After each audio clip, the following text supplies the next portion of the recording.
할렐루야. 할렐루야. 아멘. 여러분 아멘 하고 계시지요? 각 가정에서 예배하실 때에 우리 예배실에서 교회에서 예배하는 것처럼 똑같은 마음 자세로 똑같은 모습으로 함께 예배할 수 있는 그러한 은혜가 여러분 가운데 있기를 주의 이름으로 축복합니다. 아멘. 같이 함께 가정에서 예배하지만 동일한 성령님께서 여러분들의 마음과 여러분들의 그 자리에 같이 임재하셔서 오늘 예배 받으시고 우리 예배를 돕고 계신 줄 믿습니다. 아멘. 제 기도를 세게 했는지 목이 지금 간 것 같습니다. 물을 한 번 더 마셔야 될 것 같습니다.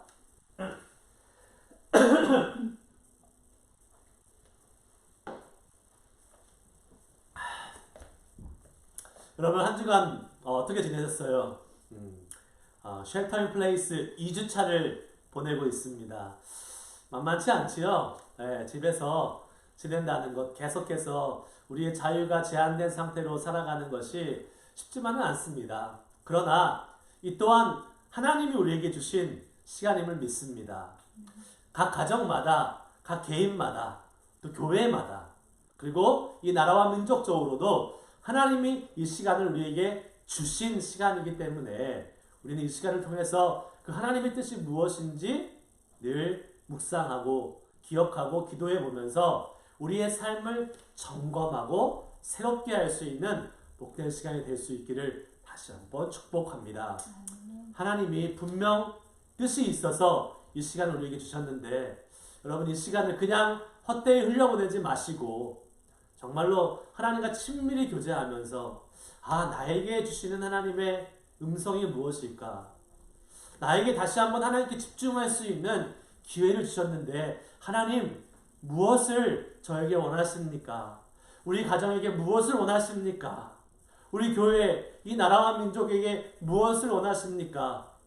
기도하면서 주님의 뜻을 발견해 간다면 이 시간이 더욱더 복되고 우리에게 유익한 시간이 될 수 있을 줄 믿습니다.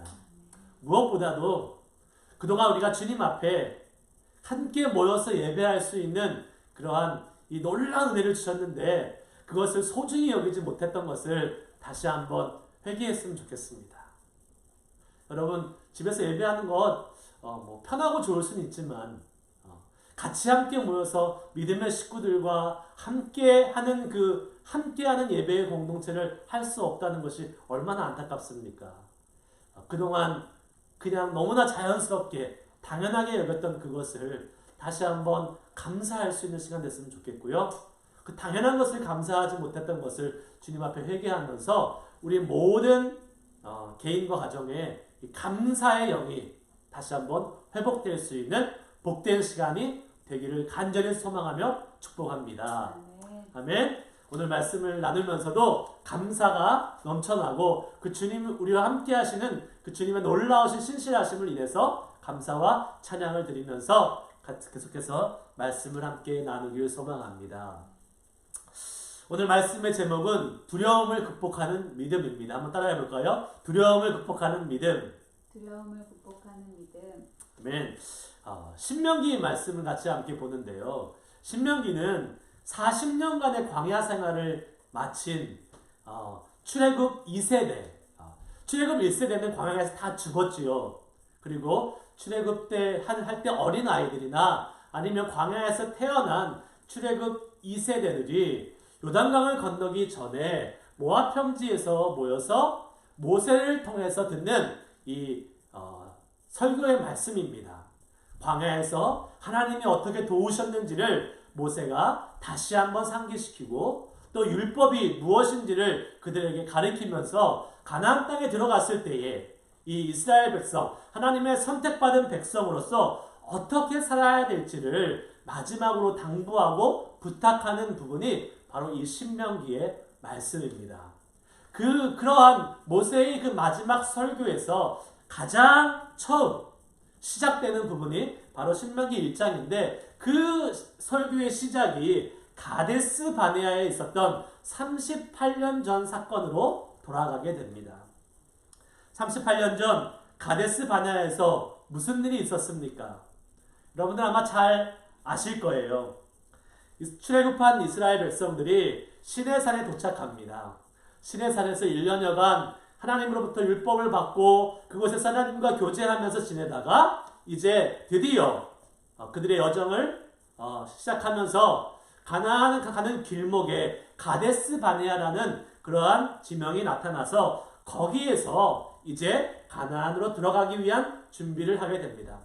모세는 오늘 본문 말씀은 아니지만 본문 말씀 전에 있는 신명기 1장 전체의 내용을 통해서 너희들이 올라가서 싸우라 라고 말을 했습니다. 21절에서.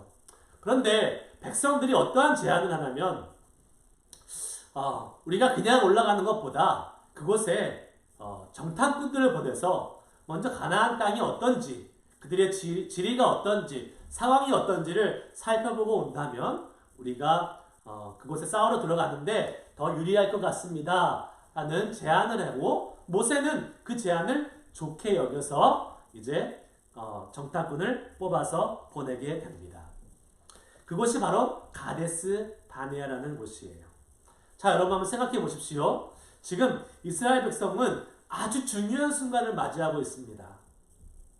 자신의 백성들이 자신들이 살아야 될 영원히 거하게 될 하나님의 약속의 땅을 들어가기 바로 직전에 이제 그곳이 어떠한 곳인지를 정탐하기 위해서 사람들을 뽑아야 되는 상황입니다.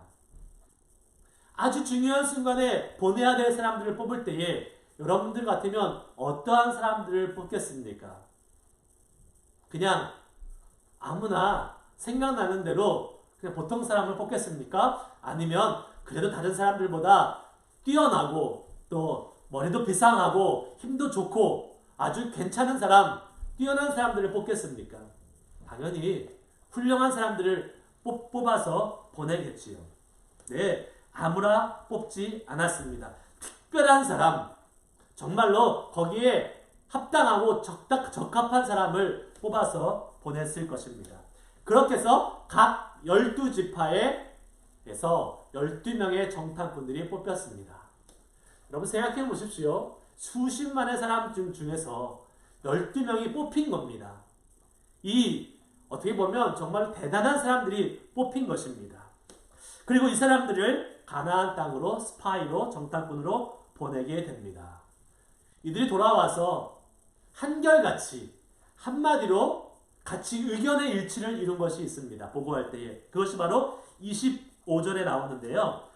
그 땅의 열매를 손에 가지고 우리에게 돌아와서 우리에게 말하여 이르되 우리의 하나님 여호와께서 우리에게 주시는 땅이 좋더라 하였느니라. 아멘. 그 12명이 가나안 땅을 딱 보고 와서 마음의 의견의 일치를 이룬 부분이 하나 있어요. 그 무엇이냐면 그 땅이 너무 좋다라는 거예요. 젖과 꿀이 흐르는 하나님의 약속하신 땅 맞다라는 거예요. 가보니까 열매들도 막 크고 아주 그 지역이 너무나 소출이 풍성하고 살기 너무나 좋은 땅이라는 것에는 아무런 의심이 없었습니다. 하나님의 약속이 거짓이 아니라는 것을 확인한 것이지요. 그런데 문제가 생겼습니다. 무슨 문제입니까? 그들이 그곳에 사는 사람들을 보니까 그곳에 사는 사람들이 장난이 아닌 거예요. 열매만 큰 줄 알았더니 사람들도 거인과 같이 커서 우리들이 상대할 수 없는 이스라엘 백성들이 상대할 수 없는 것처럼 느껴졌습니다.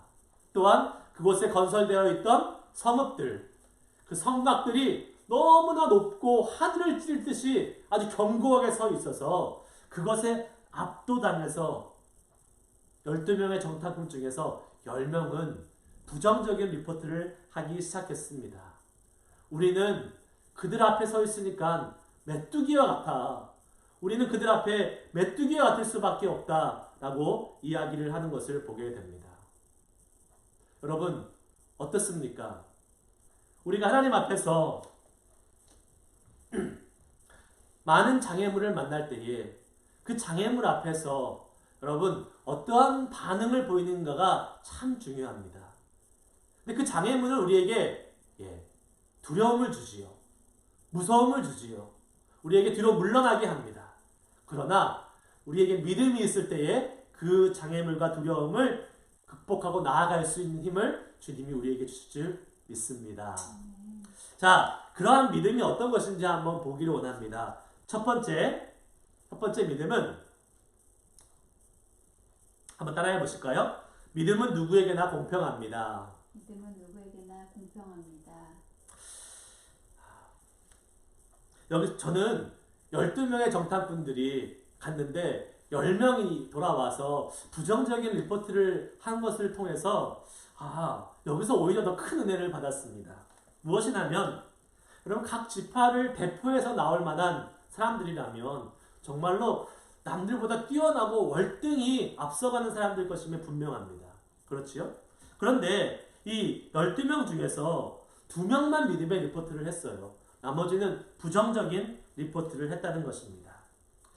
정탐꾼으로 뽑혀서 남들보다 뛰어난 어떠한 재능과 뛰어난 소질을 자질을 가지고 있다 할지라도 그것이 믿음을 보장해 주지 않는다는 것을 의미합니다. 무엇입니까? 똑똑하다고 남들보다 뛰어나다고 믿음이 있는 것이 아니라는 사실입니다. 만일 믿음이 남들보다 똑똑하고 뛰어난 사람에게 주어지는 것이라면 12명의 정탐꾼들은 모두 다 돌아와서 정말로 믿음의 리포트, 긍정적인 리포트를 했어야 했을 것입니다. 그러나 2명만 믿음의 리포트를 했어요. 그것은 믿음이 개인의 역량에 치우치지 않는다는 것을, 개인의 역량에 좌우되지 않는다는 것을 우리에게 보여주고 있는 것입니다. 무엇이에요? 믿음은 누구에게나 공평합니다. 그러기에 우리에게 소망이 있는 것입니다. 우리가 특별히 뛰어나지 못하더라도, 우리가 특별히 지혜가 충만하지 못하고, 우리가 가진 재물이 많지 못하고, 학력이 높지 못하고, 그리고 우리에게 특별한 재능과 지식이 없다 할지라도 하나님은 우리에게 믿음을 주실 수 있다는 사실입니다. 그것이 은혜입니다. 우리가 가지고 있는 것, 우리의 능력을 믿기 때문에 오히려 믿음이 방해될 때가 더 많습니다. 그러나 믿음이라는 것은 우리의 힘을 의지하는 것이 아니라 하나님의 힘을 의지하는 것입니다. 그래서 하나님이 우리에게 허락해 주시는 것이기 때문에 누구에게나 공평하게 임하는 것인 줄 믿으시길 바랍니다. 하나님은 자격 없는 우리들에게 믿음을 주셔서 하나님의 자녀가 되는 특권을 허락해 주셨습니다. 그리고 그 믿음을 보이며 그 믿음을 계속해서 개발하며 성장시키기를 원하십니다. 그 주님의 우리를 향하신 믿음을 향한 마음을 뭐라고 표현하고 있냐면 히브리서 말씀에 이렇게 기록되어 있는 것을 보게 됩니다. 히브리서 11장 6절 말씀에 믿음이 없이는 하나님을 기쁘게 하지 못하나니 하나님께 나아가는 자는 반드시 그가 계신 것과 또한 그가 자기를 믿는 자들에게 상 주시는 이심을 믿어야 할지니라. 아멘. 믿음으로 하나님을 기쁘게 할 수 있는 우리 모두가 될 수 있기를 축복합니다. 믿음은 나는 자격이 없어서 믿음이 없다고 핑계대지 마시기 바랍니다. 믿음은 누구에게나 주어질 수 있는 하나님의 선물이심을 믿고 그 믿음을 소유하고 주님을 기쁘시게 하는데 나아갈 수 있기를 주의 이름으로 축복합니다. 두 번째, 믿음은 다수결이 아닙니다. 한번 다시 한번 따라할까요? 믿음은 다수결이 아닙니다. 가나안 땅을 보고 돌아온 정탐꾼들의 견해가 갈리면서 어떠한 일이 벌어졌습니까? 당연히 백성들은 숫자가 많은 쪽으로 그들을 마음이 휩쓸려 갔습니다. 10대 2, 5배나 많은 그 의견 쪽으로 그들의 마음, 여론이 형성되기 시작했던 것입니다. 출애굽 1세대들은 그 결과 어떠한 일을 당하게 됩니까? 아무도 가나안 땅에 들어가지 못하고 하나님을 원망하고 하다가 광야에서 죽게 되는 그러한 결과를 갖게 된 것을 성경을 통해서 우리는 알게 됩니다. 민수기 14장에 보면 이러한 말씀이 나옵니다. 14장 1절에서 4절까지의 말씀을 제가 읽도록 하겠습니다. 온 회중이 소리를 높여 부르짖으며 백성이 밤새도록 통곡하였더라.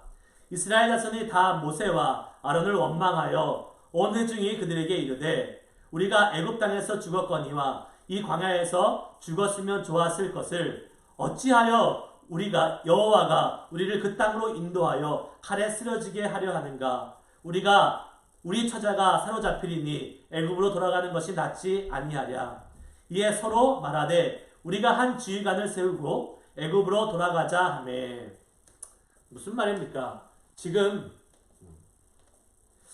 부정적인 정탐꾼들의 보고를 받고 출애굽 1세대는 절망, 원망, 통곡, 그리고 자포자기하는 그러한 패배감으로 지금 반응하는 것을 보게 됩니다. 심지어 하나님에 대한 오해도 가졌어요. 하나님이 분명히 약속의 땅을 보여주셨음에도 불구하고 왜 우리를 애굽에서 데리고 와서 이곳에 와서 죽게 만드느냐라고 하나님을 오해하고 왜곡하는 그러한 결과까지 가져오게 되었습니다.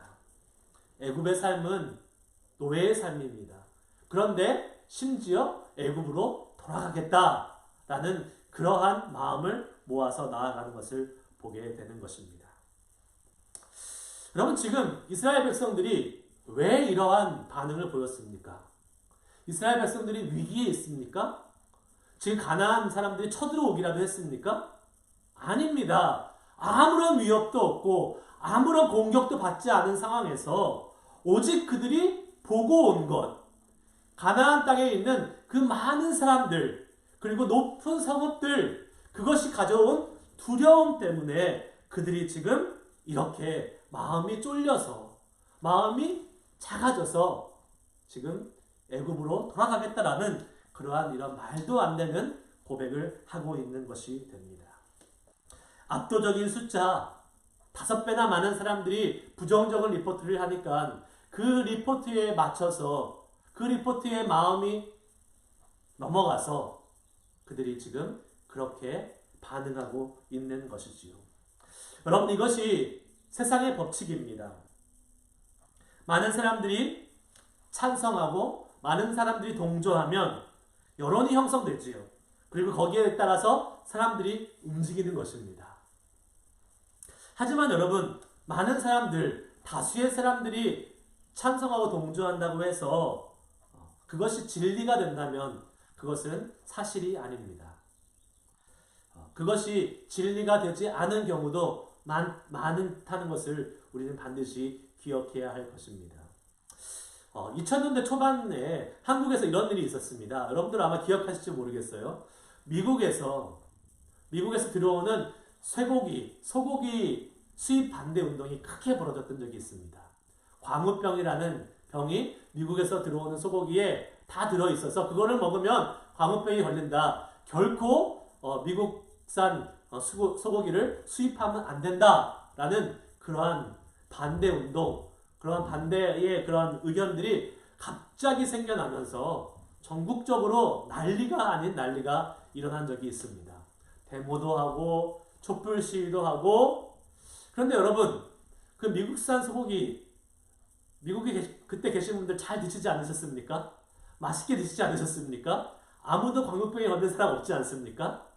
그런데 한국에서는 그러한 뉴스가 벌어지면서 퍼지면서 사람들의 마음이, 여론이 그렇게 형성되고 나니까 그것이 진실인 양 믿어지고 그것을 통해서 나라 전체가 허비하지도 않아야 될 곳에 에너지와 모든 집중을 쏟으면서 그 많은 그러한 국력을 상실했던 그러한 시기를 겪었던 것을 기억하게 됩니다. 여러분, 여론에 형성돼서 그러한 부정적인 그런 가짜 뉴스에 마음이 빼앗겨서 전체 국민들이 이성을 상실하고 거기에 동조했던 것을 볼 때만 하더라도, 그것만 보더라도 우리가 다수의 의견이 진실이 아닐 수 있다는 사실을 다시 한번 확인하게 됩니다. 주변에서 사람들이 요동하기 시작하면 우리는 흔들릴 수밖에 없지요. 특히 지금 같은 우리 코로나 사태를 겪고 있는 이 시대에 수많은 거짓 뉴스들이 나오고 있습니다. 그 거짓 뉴스들 속에서 우리의 마음은 부정적인 리포트, 부정적인 뉴스에 우리의 마음이 요동치기 쉽습니다. 우리의 마음이 거기에 동요하기 쉽습니다. 지난주에 우리 형제님들과 함께 리더십 미팅을 가졌는데 이런 얘기를 하시더라고요. 회사를 출근하다가 경찰에 잡혀서 티켓을 먹은 사람이 있다. 또 주변의 친구들이 또 같이 함께 공원에서 이야기하다가 경찰이 와서 400불의 티켓을 줬다라는 그런 이야기를 막 하면서 우리 조심합시다 라는 이야기를 한 적이 있어요. 그런데 여러분 그거 가짜 뉴스라는 것 아십니까? 진실이 아닙니다. 경찰에서 그런 적 없다고 발표가 났습니다. 그게 아닙니다. 여러분 이렇게 가짜 뉴스, 거짓 뉴스들이 계속 우리의 마음을 혼란스럽게 하고 우리의 마음을 요동하게 만듭니다. 두려움은 우리가 원치 않아도 우리 가운데 찾아오기 마련인 것이에요. 문제는 그 두려움을 어떻게 극복하느냐가 문제입니다. 출애굽 1세대, 지금 처음 출애굽에서 나온 이스라엘 백성 출애굽 1세대는 그 가나안 백성을 보고 두려움에 사로잡혀서 하나님을 보지 못하고 자기 자신들의 모습만을 보게 되었습니다. 그렇기 때문에 자기 자신들이 메뚜기같이 보인 거예요. 거인들과는 싸워서 이길 수 없어. 그 성읍은 절대로 정복할 수 없다라고 단정하고 자기 패배감에 미리 빠지게 된 것입니다. 무엇입니까? 두려운 순간에 자기 자신을 보았기 때문입니다. 자기 자신을 해결할 수 있는 능력이 없지만 하나님은 그것을 해결할 수 있는데 하나님을 보지 못하고 자기 자신을 보면 그 두려움에 무너지게 마는 것입니다.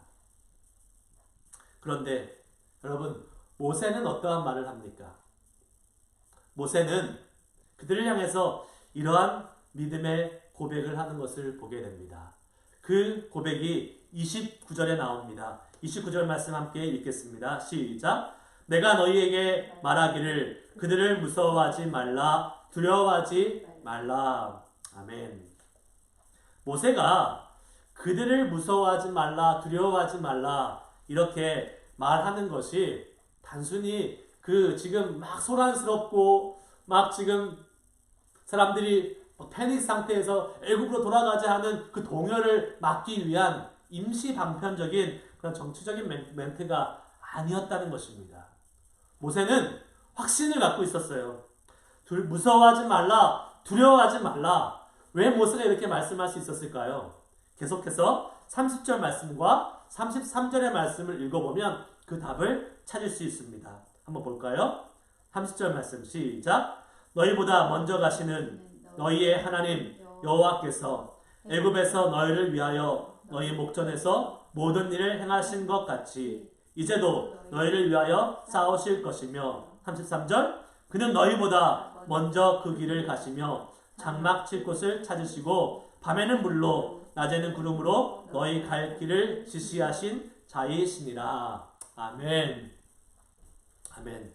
모세가 분명히 확신한 것이 있습니다. 그것이 무엇이냐? 하나님께서 언제나 이스라엘 백성 앞에 먼저 가시는 분이라는 사실입니다. 그럼 이것을 통해서 두려움을 극복하는 믿음이 무엇인지 세 번째 우리는 발견할 수 있습니다. 한번 따라해 보실까요? 믿음은 먼저 앞길을 가시는 하나님을 신뢰하는 것입니다. 아멘. 아멘. 하나님은 언제나 우리의 앞에 가시면서 우리의 길을 예비해 주시는 분임을 믿으시기를 바랍니다.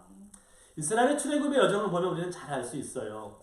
하나님이 이스라엘 백성과 함께 하셨지만 동일하게 또한 동시에 이스라엘 백성들보다 먼저 그 앞길을 가서 그 길을 예비하시고 준비했던 것을 우리는 알 수 있습니다.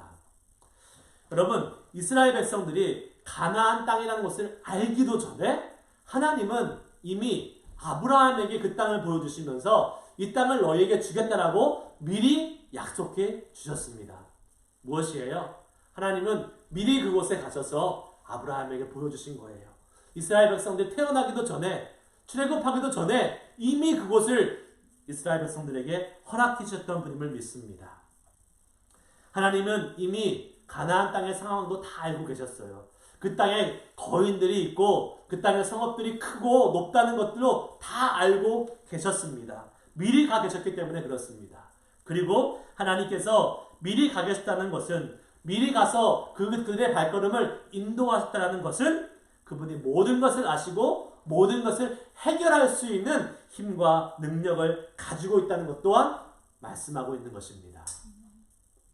하나님께서 이스라엘보다 먼저 가셨던 것처럼 우리의 삶에서도 우리보다 먼저 가셔서 길을 예비하시는 분이심을 믿으시기를 바랍니다. 요새 전쟁을 보면 이 미리 예비하고 미리 앞서간다는 것이 무엇인지 잘 보여주는 한 전쟁의 전략이 있습니다. 옛날과 같지 않게 옛날에는 그냥 막 이제 지상군들이 가서 서로 총 쏘고 싸우면서 전쟁을 했다면 요새 전쟁은 그렇게 하지 않습니다. 요새 전쟁에서 가장 중요한 전략을 차지하는 것이 공군입니다. 왜 그럴까요? 전투지에 가기 전에 공군이 비행기를 띄웁니다. 전투기를 띄워서 그 전투기가 먼저 그 전투의 현장에 날아가서 폭격을 하지요. 그래서 모든 그 전투의 그 현장을 폭격을 통해서 적군을 전멸시킵니다. 전투기가 먼저 가는 것입니다. 그러고 나서 지상군이 그곳에 들어가는 것이지요. 지상군은 가서 많은 싸움을 하지 않습니다. 이미 다 전투기가 폭격을 통해서 적군을 다 한번 소탕한 다음에 그 다음에 이제 지상군이 가서 나머지 정리하는 작업을 하는 것이 요새 전투의 하나의 양상이지요. 하나님은 마치 이 전투기처럼 우리가 가야 될 그 발걸음 앞서 가셔서 모든 우리의 장애물과 적군들을 이미 멸하시고 이미 해치우신다는 사실입니다. 우리는 그저 그 하나님이 행하신 것을 믿음으로 믿고 걸어가면 되는 것이에요.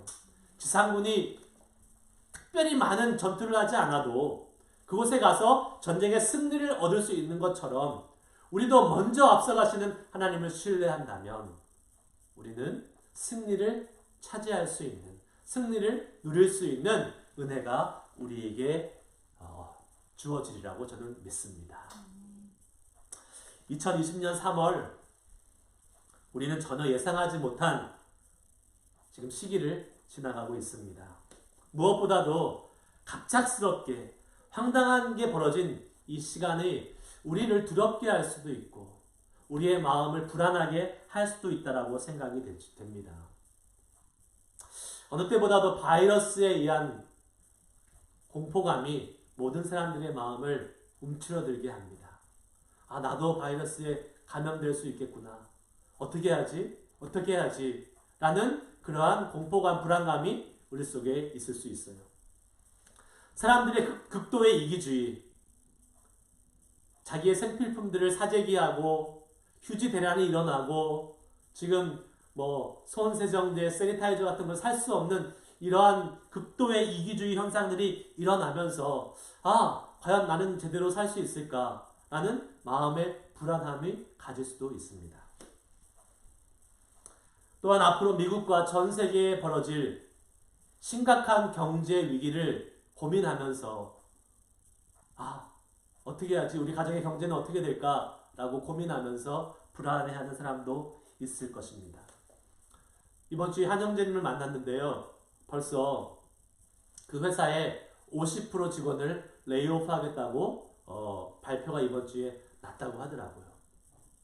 그 정도로 여러분 우리가 사는 세상은 불안하고 두려움이 있고 미래를 알 수 없는 지금 시기를 우리가 지나가고 있습니다.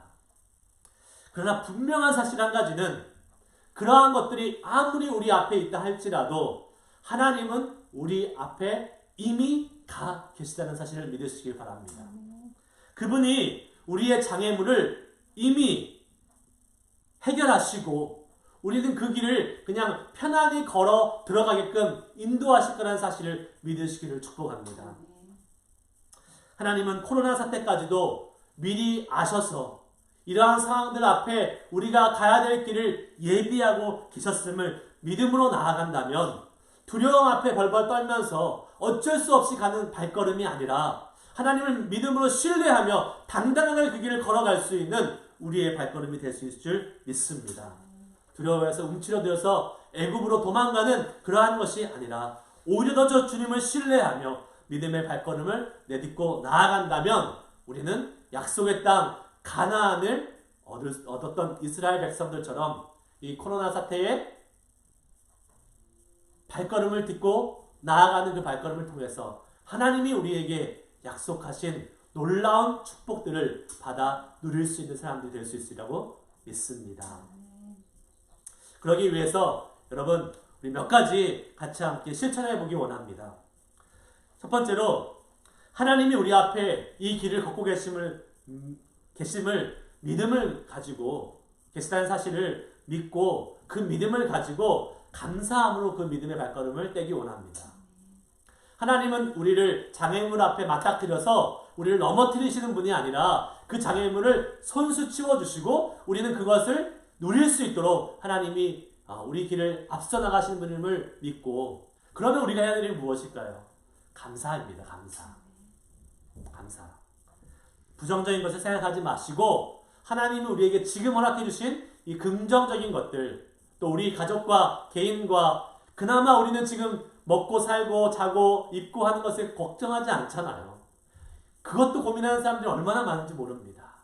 그러나 이렇게 우리를 지키시고 인도해 주시는 하나님의 손길을 믿고 같이 함께 매일매일 감사할 수 있는 저 여러분 되시기를 축복합니다. 또한 아까 초반에 말씀드린 것처럼 이 기간을 허락해 주신 하나님의 의미가 무엇인지, 계획이 무엇인지를 찾기 위해서 하나님 말씀 앞으로 다시 돌아갈 수 있기를 바랍니다. 매일매일 하나님 말씀을 읽고 묵상하면서 큐티를 통해서 하나님이 주시는 그 음성을 들읍시다. No breakfast, no Bible, no breakfast. 여러분 꼭 실천하면서 하나님이 이 시간을 주신 이유를 같이 함께 찾아갈 수 있기를 주의 이름으로 축복합니다. 마지막으로 우리 가정에게 주신 하나님의 놀라운 회복의 시간입니다. 부부가 함께 큐티한 것을 나누시고요, 아이들과 함께 가정 예배 드리시면서 하나님께서 우리의 가정에게 다시 한번 영적으로 일어설 수 있는, 가족들끼리 시간을 보낼 수 있는 시간을 주셨기 때문에 이 시간을 잘 활용하면서 믿음의 가정들로 다시 한번 회복되고 살아날 수 있는 그러한 복된 시간, 하나님이 이미 앞서 가셔서 우리의 가정에게 허락하심을 믿으시기를 바랍니다. 말씀 마칩니다. 하나님께서 이미 먼저 우리의 앞길을 가셔서 예비하고 계시다를 믿는다면 우리는 지금 바로 이 시간에 보이는 장애물에 마음 빼앗길 필요 없습니다. 두려워할 필요 없습니다. 무수할 필요 없습니다.